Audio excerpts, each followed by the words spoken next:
Kemenak sendirian pada saat itu. Kemenak, Ana mengutarakan untuk bersyahadat. Tapi ternyata agak sedikit cekcok lah. Karena masalah umur.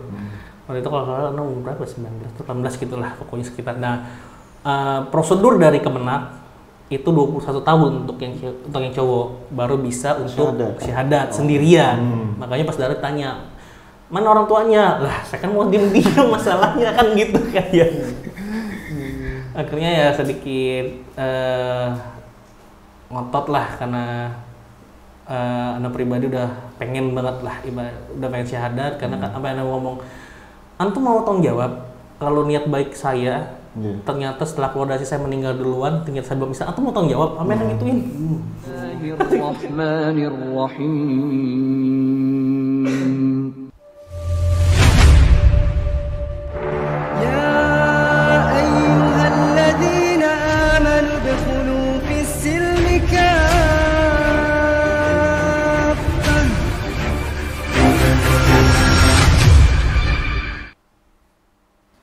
Baik, bismillah. Assalamualaikum warahmatullahi wabarakatuh. Waalaikumsalam. Alhamdulillah, sahabat Ngaji Cerdas, balik lagi bersama saya Adam Fatih di channel YouTube Ngaji Cerdas yang insya Allah mencerdaskan umat bagi mereka yang mau berpikir tentunya.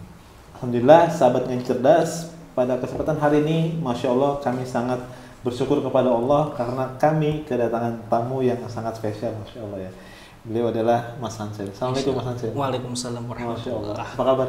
Alhamdulillah. Sehat ya? Sehat. Insyaallah. Kegiatan sehari tadi saya dengar ngajar. Dan apa lagi selain ngajar? Ya kalau saya pribadi sih lebih fokus buat ngajar ya. Ngajar ya? Oh ngajar tuh? Iya. Karena beda background pendidikan. Ya ujung-ujungnya ngajar lagi lah. Oke, baik. Ini ada yang menarik nih plot twistnya. Ada sedikit cerita menarik bahwa Mas Hansen ini kabarnya sudah hafal beberapa juz ya, atau 30 juz Masya Allah. Ya, Insya Allah ya. Nah itu nanti, ini kan juga menarik ya seorang mu'alaf ya, walaupun nggak bisa dibilang mu'alaf lagi. Iya bukan, udah 5 tahun lebih, 5-6 tahun sudah bukan mu'alaf sebenarnya. Baik, tapi bisa menghafalkan Al-Quran 30 juz Insya Allah. Nah nanti bagaimana tuh penjabarannya atau kisahnya. Tapi sebelum ke perjuangan Mas Hansen untuk menghafalkan 30 juz Al-Quran, pasti kan ada proses untuk menemukan iman terlebih dahulu. Iya, nah, pasti. Ini kita boleh tahu nggak bagaimana sih kisah Mas Hansen ini bisa menuju ke Islam? Ya, kalau zaman dibilang hidayahnya mungkin ya, gejolaknya mungkin ya. Itu sih dari SMP. Ya Allah alam ya, terlepas dari yang namanya ikhtilaf ataupun khilaf, antara yang namanya musik.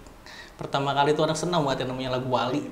Itu berarti trigger awal tuh? Iya, trigger awal itu. Terlepas daripada ikhtilaf tadi. Iya. Berarti setelah itu, kalau boleh tahu nih, klimaksnya di mana tuh? Ketika syahadat ya, tentunya pasti kan ada hidayah sebelumnya selain daripada tadi itu. Ya semenjak nyaman dengan lagu-lagu itu segala macam, ya semua kayak berubah aja gitu, berubah di sini maksudnya semua dikaitkan dengan Islam lagi. Seperti satunya ada guru Ana yang guru agama Islam tuh, dia nggak pernah mau untuk menegur atau bagi senyum untuk yang noni, yang Kristen lah ibaratnya. Tapi sama Ana pribadi setelah Ana suka dia mungkin Allah alam atau enggak, tapi dia mau sama Ana. Itu yang pertama. Yang kedua, Ana kan sekolah di Jakarta. Kemudian ayah pindah kerja ke Bandung. Akhirnya ibu pindah ke Bogor lah. Nah, dari banyaknya sekolah di Kabupaten Bogor lah. Tapi Allah seperti ada yang mengarahkan ke sekolah ini loh, gitu loh. Yang dimana ternyata setelah Ana masuk, Islamnya tuh kental banget, gitu. Yang dimana kepala sekolahnya tuh Kiai Haji yang suka berdakwah kemana-mana, yang dimana hari Jumat itu nggak boleh ada yang belajar, yang Islam itu harus ngikutin tausiah dan lain-lain, dan yang Kristen yang ada rokris. Nah di situ tuh awal mula Ana belajar lah tentang bagaimana Islam. Dan yang pertama kali Ana ikut yang namanya Rohis pada saat itu. Rohis.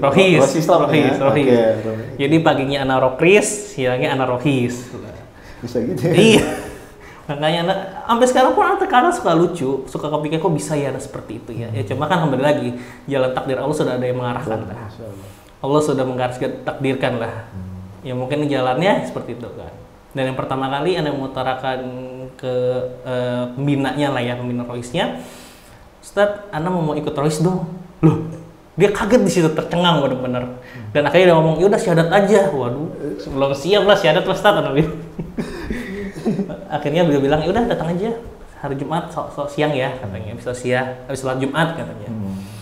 Dan minggu depannya pertama kali Anda datang, kan biasa kalau Jumat itu kan pakaiannya kan pada koko kan ya, pada peci segala macam, lengkap lah ibaratnya, kerudung panjang dan lain-lain lah. Anda datang masih pakai baju putih hitam pada saat itu, pendek. Wah, semua mata semua tertuju pada Anda, yang maksudnya iya, pasti. Kristen siapa yang datang kan gitu, ada ya Kristen seperti itu ya. Dan Ana merasakan ukhuwah Islamiyah pertama kali banget dari beliau dan di rohis itu. Karena Ana teringat dari sahabat dari Rasul yang berkata kepada seorang kafir yang hidup pada saat zaman Rasul kan belum berkata, barang siapa yang menyakiti dia, sahabat saja menyakiti saya gitu, menyakitiku. Dan itu terucap gitu loh dari omongan pembina roh ini yang membuat Ana, kok bisa ya, gue kan kafir loh gitu loh, gue tuh beda dari lu loh, kok lu bisa welcome banget gitu loh, seperti itu. Dan paling klimaksnya adalah ketika Ana diamanahkan menjadi bidang 1 keagamaan di OSIS pada saat itu, yang dimana pada saat periode dulu mah bidang 1 itu seharusnya Islam, nggak boleh Kristen. Nah, Kristen itu biasanya anggotanya lah yang melaporkan ke koordinatornya.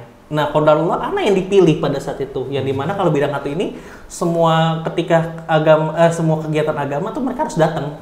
Karena kan kalau OSIS kan ada sidang LPG, di mana semua kegiatan terlaporkan dan kita harus berada di sana. Apa kekurangannya, apa kelebihannya, dan catatannya segala macam.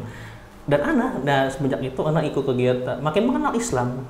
Karena kan karena sekolah juga basicnya Islam kan di sana ya. Biarpun umum juga kental Islam, ya jadi Ana bergelut di sana, benar-benar Islam lagi. Seperti itu sih. Sampai akhirnya memutuskan untuk syahadat. Apa hidayahnya nih? Kalau boleh tahu, hidayah utamanya ya? Utamanya suatu pada saat itu adalah pengajian, mentoring dari berbagai sekolah yang dikenal dengan Forum Rohis Kabupaten Bogor. Anak ikut di sana. Anak ikut ya, Allah alam ya, mungkin udah diceritain dari anak rohis yang gabung di sana tentang anak segala macam, dan akhirnya di WA lah sama salah satu murabinya. Assalamualaikum ya akhi, dia bilang kan. Waalaikumsalam. Di situ anak belum Islam ya, karena udah terbiasa dengan omongan bahasa Arab segala macam ya. Jadi ya udah nggak bingung lah, ibaratnya udah hal biasa lah seperti itu. Akhirnya dia minta janjian sama Ana. Ketemu ya sama nih, ngobrol seperti inilah kita. Terus kata-kata yang paling dalam hati Ana itu dia ngomong seperti ini, yang bikin Ana jelek banget deh. Antum tuh udah punya kunci nih, tinggal masuk ke rumahnya aja gitu kan ya. Hidup seseorang itu nggak pernah ada yang tahu gitu lah kapan matinya. Bahkan ketika antum keluar dari sini, mungkin aja antum sudah meninggal.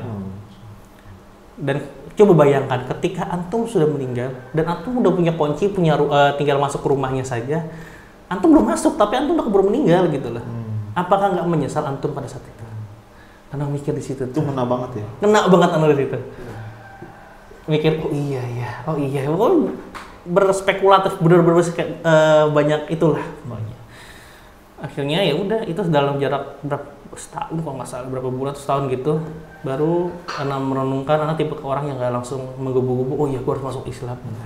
Karena kan banyak pertimbangannya, keluarga, cara sholatnya, cara menjalankan ibadahnya dan lain-lainnya. Karena kan siapa sih yang mau untuk berbeda dari keluarganya, kan seperti itu. Akhirnya mikir dan terciptalah pertanyaan-pertanyaan yang ibaratnya menjadi penghalang untuk Ana syahadat. Yang pertama kan sholat sholat 5 waktu, puasa, dan haji pun Anda pertanyakan pada saat itu. Karena kan dalam rukun Islam kan wajib itu. Iya. Oke, mampu. Ternyata kan kata-kata ada man istata'a. Bagi yang mampu kan. Dan dijawab tuh satu-satu. Pertama katanya sholat. Kak, gimana kan soal kan Islam tuh harus ada sholat, sedangkan saya masih tinggal sama orang tua, nggak mungkin saya keluar karena kan ayah itu tuh didikannya keras, nggak boleh namanya keluar rumah itu nggak boleh kalau ada dia, nggak boleh main, pokoknya harus belajar ranking 1, belajar 1, sama sekali nggak boleh main. Jadi jawab Islam itu mudah kok kata beliau. Bahkan antum tahu babi? Tahu Kak? Tahu kan gitu ya. Ketika antum sudah menjadi muslim terus nggak ada makanan sama sekali yang bisa antum makan. Maksudnya benar-benar di suatu wilayah yang nggak ada makanan, babi itu bisa antum makan dan menjadi halal karena suatu maslahat arjen katanya. Jadi terus hubungannya apa Kak? Kan gitu kan ya sama sholat. Ya ketika sholat itu berdiri 5 waktu berjamaah wajibnya kan ya. Tapi kalau antum lagi darurat seperti itu ya silakan sholat sendiri di rumah. Terus kalau antum nggak bisa sambil berdiri, sambil duduk masih takut sambil tidur. Betul. Masya Allah. Terus kan kalau puasa kan gitu kan ya, puasa kan gini kan gitu ya, banyak kalau pertanyaan untuk Islam yang baru mengenal Islam lah. Ya udah, sahurnya gimana segala macam, cukup kok antum minum air putih. Udah berkah kok di situ kalau antum mau ngambil berkahnya. Tapi kalau antum nggak mau ngambil berkahnya silakan udah puasa aja niat. Terus puasanya gimana? Antum kan otomatis kerja atau kuliah nanti kan katanya.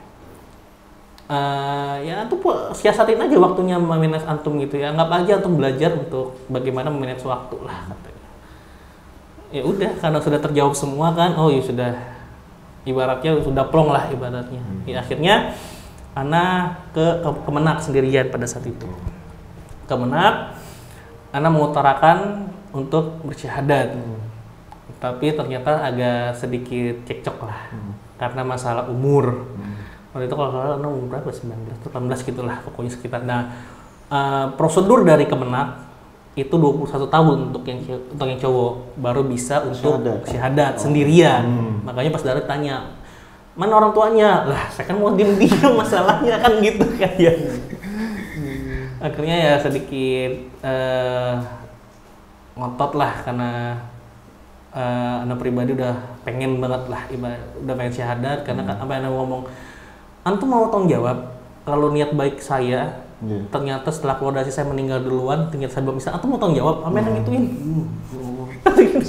Akhirnya tuh mungkin karena kita sedikit cekcok mungkin gitu ya, datanglah petugasnya menengahi, ya udah antum gini bikin surat pernyataan, datang bawa foto dan lain-lain lah, berkas-berkas lah. Ya akhirnya Ana pulang tuh seminggu kemudian Ana balik lagi bahwa itu udah bawa saksi murabi Ana yang mentoring kemarin. Ya pada situ ya udah Ana syahadat di Kemenak. Menteri Agama ya. Iya. Tapi kabarnya pernah syahadat juga di Masjid Az-Zikro. Iya. Ketemu juga sama almarhum. Iya. Itu gimana tuh? Nah setelah syahadat nih kan ya, tiba-tiba kan Ana ngumpet-ngumpet tuh, Ana ngumpet-ngumpet keislamannya lah selama berapa bulan kalau nggak salah. Nah ternyata surat Kemenak itu hilang. Allahu a'lam mana titipin ke siapa dan lain-lain itu nggak tahu, pokoknya pas dibutuhin hilang karena kan posisi mau masuk kuliah pada saat itu. Bulan-bulan apa ya pada saat itu ya Juli ke bawah lah karena masuk kuliah kan September kan ya 2016 pada saat itu. Dan itu posisi Ana lagi mencari sosok guru juga. Jadi ketemulah satu orang Az-Zikro, asatid sana lah. Janjian ngomong utarakan kan pada saat jam-jam mual palsu ya. Jadi takut lah ibarat takutnya mau palsu makanya beliau nantangnya ketemu. Akhirnya ketemu lah ngobrol mengutarakan niat. Tapi saya sudah syahadat Ustaz. Cuma sertifikat saya hilang. Anak tuh tiba orang yang mau ribet. Belajar dari yang kemarin mau syahadat aja kan ribet banget kan ya. Karena takut ribet lagi di sana. Ini mah kekhawatiran aja. Sebenarnya nggak tahu alam sih sebenarnya. Jadi ya udah dipertemukan lah oleh Al-Maghfurullah Kiai Haji Arifin Ilham pada saat itu.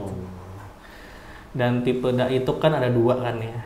Yang pertama ya udah ketika lu syahadat ya udah nggak mempermasalahkan nama dan lain-lain. Nah, ada tipe dai yang lu harus kafah dari nama dan lain-lain karena nama itu adalah suatu doa kata almarhum pada saat itu. Ya udah karena nama ana di sertifikat kemenak itu masih Stefanus Hansen. Akhirnya beliau ya udah sekarang aja ganti nama kata beliau. Sama Ustaz Al-Mafluh. Biar menjadi doa buat kamu katanya. apa tuh namanya? Namanya Muhammad Hamzah Ilham katanya. Saya ingin kamu selalu mendapatkan ilham petunjuk dari Allah. Ilhamnya diambil dari beliau, ya Hamzahnya menjadi orang yang pemberani. Karena kamu ke depan bakal menemukan banyak nih cobaan-cobaan yang bakal kamu temui. Jadi pengen jadi kuat lah ibaratnya. Itu sih. Waktu syahadat disaksin banyak orang, itu gimana perasaan? Campur aduk. Seneng, sedih, takut segala macam. Senengnya karena bisa banget deket sama beliau sambil habis syahadat itu diusap-usap dadanya sambil doain. Itu yang benar-benar kesenangan yang nggak bisa didapatkan sampai hari ini. Benar-benar. Masya Allah. Beliau tuh belakangan banget sambil gini, subhanallah ya Allah, itu benar-benar masih kerasa banget. Makanya pas beliau meninggal nggak nyangka, masih kerasa banget gitu loh, nggak nyangka aja beliau meninggal secepat itu kan. Ya takdir nggak ada yang tahu kan ya. Cuma ya Ana bahagia bisa kenal beliau, bisa dielus-elus sama beliau, bisa ketemu sama beliau. Pokoknya benar-benar Masya Allah banget lah intinya. Berarti ada filter sendiri, apalagi di sama ulama ya. Iya. Cuma ya takutnya beliau kan punya majelis besar, punya media yang besar. Takutnya ketahuan aja. Karena ke-publish kan. Takutan ketahuan sama keluarga gitu. Keluarga. Gitu. Tapi ada akhirnya ketahuan nggak? Akhirnya ketahuan. Itu berapa tahun atau berapa bulan setelah itu? 2 tahun. 2 tahun? 2 tahun. Berarti merasakan 2 tahun? Iya, Ana merasakan 2 tahun, kuliah diam-diam. Orang tuanya aja taunya tuh Ana tuh kuliah ekonomi. Kuliah ekonomi pada tarbiyah. Ada satu kejadian yang Allah banget Ana yakin di kuliah itu adalah Ana kan lagi mencari guru nih. Karena nggak dapet karena diusir mulu, karena disangka mualaf palsu. Pernah disangka mualaf palsu? Semua di Bogor ini pesantren rata-rata nyangka Ana mualaf palsu. Karena datang ujuk-ujuk pengen ketemu kiainya, pengen belajar. Mana gitu. Sampai akhirnya Ana berubah strategi. Ana ngeliatin ustadz di Facebook. Makanya salah satunya ketemu sama ustadz yang di Azikro saatnya. Ya nggak ketemu juga ininya. Untuk belajar, karena kan Ana dari dulu belajar sendiri. Sampai baca Iqra, sampai bisa, alhamdulillah ketika masuk Islam sudah bisa baca Quran tuh sendiri semua. Sampai itu nggak dapat pokoknya intinya. Akhirnya Ana waktu itu dari William kalau nggak salah, untuk nyari pesantren lah. Nah saking udah pasrahnya, sampai di jalan ngomong, ya udahlah bodo amat lah, mau bodoh sekalian lah. Karena sering putus asa gimana sih ketika orang baru masuk Islam nih, punya giro yang tinggi untuk pengen punya guru, pengen belajar, tapi nggak dapet gitu loh. Akhirnya pasrah. Dari William ternyata lewat Keradenan. Di sebelah kanan tuh ada Sekolah Tinggi Ilmu Tarbiyah Sirajul Falah Bogor. Apa gua kuliah aja ya? Kan gua emang udah anak kan pengen kuliah kan gitu kan ya. Kerja ini pengen kuliah gitu. Ya udah, anak coba nekat masuk sana. Minta brosurnya. Pada ngeliatin kayak Chinese begini masa tarbiyah kan gitu. Nanya-nanya segala macem. Ya biayanya oke kan, karena Ana juga udah sendiri, alhamdulillah udah kerja segala macam. Makanya mutusin untuk berhenti kerja, sekiranya udah cukup anak kuliah. Ya dari situ Ana bisa boleh belajar, punya sosok guru, punya sosok yang diidamkan di ituin lah. Berarti orang tua taunya antum sekolah di ekonomi. Ya? Belum tahu tuh dia. Belum tahu ya. Nah pulang dari ngambil brosur, Ana geletakin tas di sofa kan. Ana tidur sore udah malam pada saat itu kan, habis sholat Isya kalau nggak salah. Kan kebetulan ibu Ana dagang. Pagi-pagi jam 3 itu sudah bangun kebetulan. Dibuka tas Ana, ada brosurnya dilihat-lihat. Pas Ana bangun mau sholat subuh kan, Masya Allah, kok ketahuan nih maksudnya gitu. Pas ada samperin ya biasalah SKSD. Ya udah bangun mah gitu. Udahlah biasa juga udah bangun kan gitu. Terus lihat, oh segini dong biayanya. Langsung ke biaya, ditanyain, pada segitu gede. Sekolah Tinggi Ilmu Tarbiyah Sirajul Falah Bogor. Tarbiyah, pendidikan agama Islam, tapi nggak kelihatan. Nggak kelihatan. Allah tutupkan semua itu. Yang dilihat cuma biayanya saja. Iya mas, segitu dong biayanya. Mas setuju emangnya? Ya udah. Anu langsung speechless kan gitu. Ini mimpi nggak sih? Gitu. Bener. Ya udah karena apa namanya udah kejadian itu udah anak yakin oh ya udah situ deh mungkin inilah yang Allah tunjukkan. Jadi harus politis. Ya tapi sampai sekarang masih hubungan baik lah ya Mas Hansen sama orang tua atau enggak? Sudah pisah. Tapi semoga Allah berikan hidayah. Insya Allah. Oke. Berarti lanjut tuh di kuliah tarbiyah sampai pada akhirnya gimana nih untuk memutuskan menghafal Al-Quran? Ya menjadi penghafal Quran siapa sih yang nggak ingin gitu kan ya? Amin saya mau. Iya, pasti impian semua orang menjadi hafid segala macam. Nah, karena pertama umur dan lain kan ya, akhirnya saya ditunjuk punya kenalan salah satu ustadz. Beliau tinggal di Amerika. Dapat dari Facebook juga. Facebook itu wasilah bener-bener anak kenal banyak ustadz. Sampai sekarang alhamdulillah masih menjalin dengan baik sama Ana dan selalu support lah ibaratnya dari semangat dan lain. Nah, beliau nanya, antum mau ngafal nggak? Ngafal tapi Ana punya kelemahan nggak bisa ngafal. Antum paling lama ngafal kan ya? Ya nggak apa-apa, coba aja dulu. Akhirnya Ana diarahkan ke pondok pesantren atau Hiriyah di daerah Boyolali, Banyudono. Itu sekitar 4-5 bulan. Tapi untuk prosesnya karena corona cuma 3 bulan, selebihnya online semua. Akhirnya 3 bulan itu pada saat itu lagi mau skripsi. Jadi skripsi itu online semua, bimbingan segala macam semua online, ada persetujuan dari kampus segala macam. Di ACC ya udah berangkat akhirnya. Di sana ngafal segala macam. Ngafal, bener-bener ngafal setoran. Itu awal-awalnya gimana tuh ngeliat Al-Quran dengan bahasa yang mungkin puyeng? Awal kan belajar Quran itu kan bukannya sulit ya, maksudnya dulu anak nganggapnya sulit. Nganggapnya sulit karena kan harus ada hukum izar, iqlab segala macam dan lain-lain kan ya. Dalam hati gue udah bisa baca Quran aja udah bodo amat lah, yang penting gue udah bisa lah intinya. Ternyata Allah takdir, karena malah ngafal di situ. Dan sekarang jadi malah kebanyakan ngajar itu Quran. Gitu banyak ngajar tahsin dan lain. Awalnya tuh udah saking sulitnya buat anak pribadi dulu. Udahlah, gue udah bisa baca juga alhamdulillah. Nggak mau yang ribet-ribet dah. Kenapa yang terucap seperti itu? Saking ibaratnya apa sih tulisan apa sih mikir-mikir begini kan ya gitu. Sampai pada akhirnya 30 juz itu ditasmi langsung sama Ustadz di Boyolali atau gimana tuh ceritanya? Tasminya online kebetulan. Online, oke. Online segala macem. Ya intinya Ana udah selesai lah 30 juz, cuma dengan kategori ziyadah lah. Ziyadah. Iya. Ini banyak mungkin yang belum mengerti nih. Iya. Ziyadah sama apalagi tadi satu mutkin. Iya. Dari dunia hafid itu, pondok tahfidz itu ada yang namanya ziyadah, hafid ziyadah sama hafid mutkin. Nah, hafid mutkin itu seperti Gurunda Adi Hidayat lah.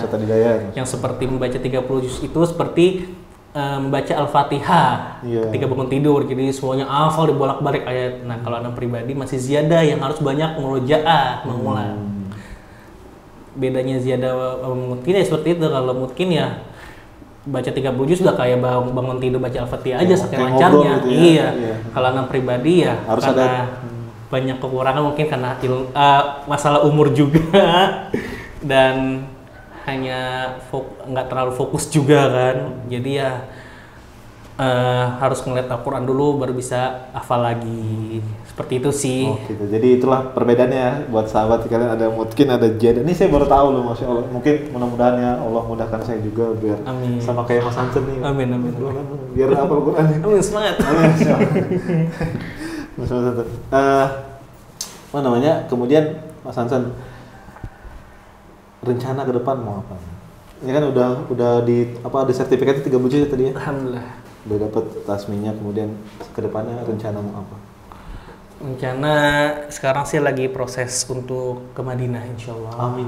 Lagi kemarin baru habis tes dan insya Allah awal Syawal itu pengumuman makbulnya, keterimanya.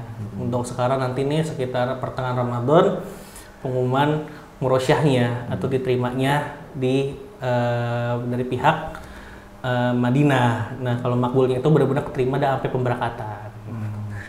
Jadi sekarang statusnya habis iktibar lugawi, itu ujian bahasa, lagi nunggu pengumuman untuk murosyah, dan Syawal insyaallah lagi nunggu pengumuman makbul. Jadi dua tahapan lagi, murosyah dan makbul. Ya berharap sih bisa tahun ini makbul, bisa ke sana, bisa berangkat, bisa lanjut studi, ya Allah, impian. Oh, itu. Impian. Karena dulu kalau zaman-zaman kafir kan terkenalnya Amerika, Oxford. Sekarang udah muslim, alhamdulillah. Bukan mualaf lagi, muslim ya. Muslim ya. Iya, muslim nih. Karena kan banyak tuh nanti bilang, oh udah Islam lama nih, masa udah mualaf gitu kan ya. Karena ada muslim, pindah haluan minatnya lebih ke Madinah ataupun Mekah. Amin ya Allah. Mudah-mudahan Allah. Amin insyaallah. Ya, Mas Hansen, punya nggak ayat Al-Quran yang membuat Mas Hansen ini berkesan gitu ya? Masya Allah. Kalau boleh Insya Allah kita penasaran juga nih sama Mas Hansen. Silakan. Tafadhol. Insya Allah yang paling berkesan banget untuk anak pribadi yang seperti adalah Quran surat Ibrahim kebetulan. Insya Allah. Kalau Bismillah, Auzubillahi minasyaitonirrajim, Bismillahirrahmanirrahim. Di mana di situ dikatakan bahwa barang siapa yang kau bersyukur la in syakartum la azidannakum. Barang siapa yang bersyukur maka aku akan tambah nikmatnya. La in kafartum innaka azabi lasyadid, katanya. Barang siapa yang mengingkari nikmatku maka rasakanlah pedihnya. Jadi ya rasakan seperti ini. Maksudnya semakin Anda banyak bersyukur, semakin Anda banyak ngegowo lah ya kalau bahasa Jawanya. Ya biarpun dalam keadaan sulit, pasti aja Allah bantu, Allah tambah nikmatnya. Tapi ketika Anda sudah mulai goyah, sudah mulai mempertanyakan, ya di situ Anda mulai semuanya itu berantakan. Makanya harus la in syakartum la azidannakum. Harus banyak bersyukur. Betul ya, memang kalimat harusnya syukur itu yang menjadi harusnya pedoman pertama gitu bahwa kita tuh sudah dikasih iman gitu ya. Iyalah, karena kan nikmat terbesar di dunia ini adalah hidayah. Bahkan Allah Subhanahu wa taala berfirman, innaka la tahdi man ahbabta walakinallahu yahdi man yasha. Sesungguhnya wahai engkau Muhammad, katanya. Muhammad loh nabiullah, kekasihnya Allah. Innaka man ahbabta, tidak akan bisa memberikan petunjuk man ahbabta, kata Allah, kepada orang-orang yang kau cintai. Pamannya yang ibaratnya sudah mendukung dakwah Rasulullah, karena Allah tidak memberikan hidayah, ia tidak bakal masuk Islam. Walakinallahu yahdi, kata Allah. Dan sesungguhnya itu hanya aku yang bisa memberikan petunjuk. Wallahu a'lamu bil muhtadin. Dan sesungguhnya Allah yang mengetahui siapa yang berhak menerima hidayah. Makanya itu dua ayat yang pegang untuk penyemangat saat benar-benar lagi jatuh, saat lagi benar-benar gelisah dan lain-lain lah menghadapi problematika yang namanya dunia. Ya itu maksudnya hidayah terbesar, nikmat terbesar yang orang lain nggak punya. Bahkan ada orang kaya mungkin yang sudah banyak bersedekah, sudah dekat-dekat Islam, tapi Allah tidak takdirkan untuk dapatkan hidayah taufiknya. Ya tidak akan jadi. Makanya bersyukurlah kita sebagai mualaf. Alhamdulillah ya Allah, alhamdulillah. Itu pesan yang sangat dalam ya buat sahabat sekalian dan buat saya pribadi nih Mas Hansen, bahwa memang iman itu benar-benar harus kita jaga, kita rawat, kita syukuri terutama ya, Masya Allah. Ya, jadi mudah-mudahan itu menjadi booster ya buat sahabat ngaji cerdas juga dan buat saya pribadi Insya Allah. Oke, tapi Masya Allah ya. Mas Hasan, suka duka menjadi seorang muslim nih. Apalagi mualaf ya, apalagi pas baru-baru mualaf. Iya. Kan ada sukanya, ada dukanya. Boleh nggak tahu kira-kira apa? Kalau Ana justru mengalami buat kekerasan ya, mengalami cobaan lah ibaratnya. Itu sebelum masuk Islam. Jadi sebelum masuk Islam itu Ana sudah belajar buku, baca Quran, Iqra dan lain. Nah, Ana bukannya ngambil lah ibaratnya. Ngambil salah satu buku Iqra di masjid sekolah Ana. Cuma modal buku Iqra dan laptop, Ana belajar di sana. Belajar otodidak lah ibaratnya, sampai Ana alhamdulillah ketika sudah hijrah, Ana sudah bisa lah untuk baca Quran meskipun belum sesuai tartil lah ya. Setidaknya tidak kasarnya, maaf, nggak bodoh-bodoh banget lah ibaratnya. Nah, dalam proses pembelajaran itu nih, jadi pas Ana taruh buku, ternyata bukunya jatuh. jatuh dari meja belajar Ana di apa namanya lemari. Nah kebetulan Ana lagi pergi sama ibu dan kakak Ana. Pulang-pulang ternyata ayah Ana tahu kalau Ana bawa buku Iqra 2 kali pada saat itu. Yang pertama masih dimaafin lah, cuma dibuat golok doang pada saat itu. Cuman dengan golok. Yang kedua kali udah sampai diginiin. Cuma ibu nahan. Itu 2 kali. Allah alam ya, mungkin udah jalan takdirnya, mungkin Allah ngejatuhin buku Iqra atau gimana, Allah alam. Pokoknya ya 2 kali jatuh, kedua kalinya jatuh terus. Sampai yang terakhir ini nih, hampir udah dibikinin sama orang tua, sama ayah, dijaga, cuma belum ikhlas pada saat itu. Karena posisi masih kafir. Ya tadi udah dapat kunci, belum ke rumahnya, masa udah meninggal duluan kan gitu kan ya. Untuk dijaga sama ibu, ya makanya alhamdulillah masih bisa duduk sama Mas Adam kan di sini. Masih ada alhamdulillah lahirnya. Ya karena dibilang dicuci lah otaknya sama orang Islam segala macem lah. Pokoknya diguna-guna lah, dicuci otaknya. Sampai dikasih minyak urapan, sama mereka diminta segala macem, dibolerin terus dikasih minum air segala macem. Ya karena emang bukan karena dicuci otaknya, karena emang udah kehendak Allah, udah dikasih hidayah. Nggak kenapa-napa, suruh minum apapun gitu. Nggak ada efek-efek. Nggak ada efek apa-apanya. Ya udah, makanya alhamdulillah masih teguh pendirian insya Allah sampai syahadat alhamdulillah. Masya Allah. Jadi apa ya? Tapi masih sampai kuat gitu ya, maksudnya apa yang bisa bikin teguh nih maksudnya Mas Hansan? Yang bikin kuat, kadang-kadang ada juga mungkin saudara kita mu'alaf ya, mereka kayak nggak kuat gitu menghadapi cobaan dari keluarga dan seterusnya. Ini yang membuat teguh tuh. Ya kembali lagi, inna a'malu biniyati. Karena Rasul kan ketika niatmu untuk Allah dan Rasulnya, Allah akan kasih tuh. Tapi ketika hijrahmu atau niatmu hanya untuk dunia dan wanita, Allah kasih juga. Jadi terkadang bagaimana? Ya tergantung niat kita awal. Kalau ketika niat kita hanya benar-benar untuk Allah dan Rasulnya, ya Allah kasih itu semua. Allah kasih istiqomahan, Allah kasih kemudahan dan lain-lain. Tapi ketika hijrah kita hanya main-main ataupun hanya karena dunia lah ibaratnya, karena kan yang terlena ketika manusia kan hanya wanita, ketika cowok ya wanita dengan dunia kan ya, perhiasan dunia. Ya Allah kasih semuanya. Tapi tidak akan Allah kasih kebahagiaan dan istiqomah untuk dirinya. Jadi kalau dibilang tadi kenapa bisa seperti itu, ya tergantung lagi niatnya itu seperti apa. Allahu Akbar. Ini harusnya juga jadi pesan moral nih ya. Kalau niat itu Allahu Akbar memang harus diperbaiki dan direalisasikan niat itu ya. Jangan sampai tujuan kita hidup, bahkan tujuan kita hidup niatnya mau apa ini? Iya. Jangan-jangan kita buat ngejar dunia doang. Nggak tahu niatnya buat apa. Kadang ada orang yang ikutin alur aja hidup gitu ya. Allahu Akbar, itu sangat disayangkannya. Nah ini tadi pesannya tuh buat saya pribadi dan kemudian juga ibrohnya buat sahabat ngaji cerdas ya, bahwa niat itu penting. Mas Hansan, mungkin ada nggak kira-kira pesan-pesan nih bagi mereka yang mungkin mereka ini belum mu'alaf tapi udah ada kayak gambaran gitu. Biasanya kan kayak Mas Hansan ini ada mu'alaf yang mikir-mikir dulu, nah mereka mau pesan apa kira-kira tips-tipsnya nih? Pesannya mungkin kalau untuk yang sudah Allah berikan hidayah, jangan takut untuk mengejar hidayah tersebut. Insya Allah ketika yang tadi niatnya kita benar-benar untuk Allah, hijrah untuk Allah dan Rasulnya, Allah akan mudahkan segalanya. Dan jangan takut untuk kedepannya seperti apa, tapi jalankan untuk hari ini. Untuk ke depan nanti bagaimana rahasia Allah aja lah. Itu sih. Itu. Jadi nggak usah ragu ya. Iyalah. Oke, cukup Masya Allah. Kalau misalnya pesan untuk kaum muslimin pada umumnya, nah, ini kira-kira Mas Hansan mau pesan apa? Apa tuh? Untuk kalau pesannya sih bersyukurlah, baik-baik bersyukurlah. Masih punya keluarga utuh, masih bisa bercengkerama dengan keluarga. Karena di luar sana banyak yang menginginkan hidup seperti antum semua, muslim dari lahir. Terutama para mu'alaf nih yang diusir.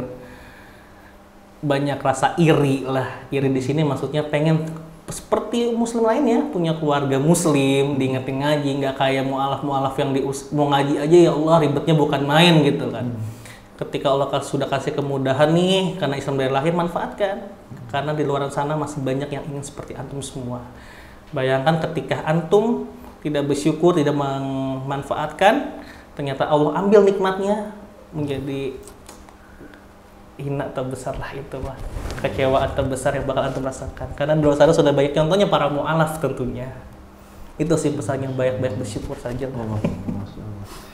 Baik, itu dia pesan dari Mas Hansen dan kemudian kisah hijrahnya, Masya Allah. Ini kalau saya lihat, Masya Allah, ini cocok sekali Mas Hansen kalau ini dijadikan seminar gitu untuk umat Masya Allah. Tapi ini juga seminar Insya Allah, karena kan Insya Allah banyak yang saksikan juga ya.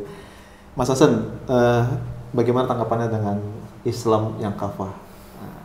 Masya Allah. Islam yang kafah, ya harus benar-benar menjalankan nahi mungkarnya. Amal ma'ruf nahi munkar itu harus benar-benar dijalankan.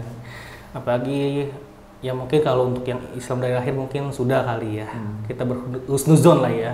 Tapi untuk yang mu'alaf nih, yang sudah mendapat predikat misionaris dan segala macam, jangan bangga lah ketika sudah masuk Islam, itu sudah nggak ada gunanya lagi. Jalankan keislaman secara kafah, menjadi seorang muslim. Jangan bangga dengan kehidupan yang lalu, karena itu adalah suatu aib sebenarnya.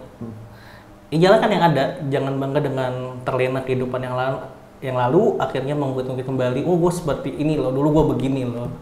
Kafah itu bukan seperti itu, tapi kafah itu ketika kamu bersyahadat, ya sudah jalankan segala perintahnya, jauhi larangannya, tak usah bangga dengan apa predikatmu pada saat masih kafir dulu.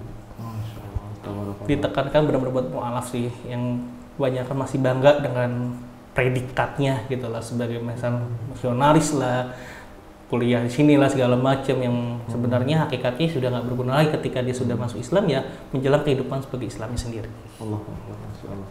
Baik, sekali lagi syukran ya Mas Hansen atas waktunya. Mudah-mudahan Allah selalu memberkahi Mas Hansen. Amin, amin insyaallah. Dan impiannya terwujud. Amin, amin, amin. Makbul di Madinah amin, ya. Amin, amin. Dan doain kita juga. Amin, saling mendoakan insyaallah. Ya. Mungkin itu sahabat ngaji cerdas, sharing pada kesempatan hari ini bersama Mas Hansen nih, Masya Allah. Mudah-mudahan ada ibroh buat sahabat sekalian dan juga penyemangat untuk kita makin taat kepada Allah Subhanahu wa Ta'ala. Saja mungkin barakallahu fikum. Assalamualaikum warahmatullahi wabarakatuh. Waalaikumsalam. Kamera. Gimana ceritanya berapa kali tag tuh, Mbak?